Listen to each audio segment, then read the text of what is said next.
ইমাম বুখারী রহিমাহুল্লাহ কত হিজরি থেকে হাদিস শ্রবণ শুরু করেন? ক ২০৫, খ ২০৮, গ ২১০, খ ২১২ হিজরি।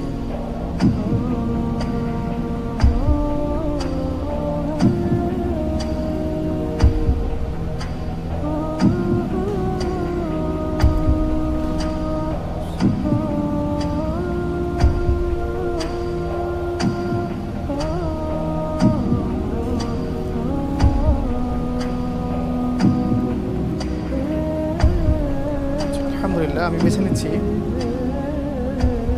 গ ২১০। ২১০ লক করে দেওয়া হোক। গ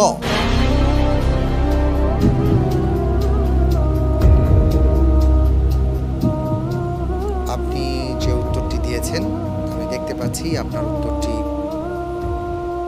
সঠিক হয়নি। উত্তর হবে ২০৫ হিজরি। আলহামদুলিল্লাহ।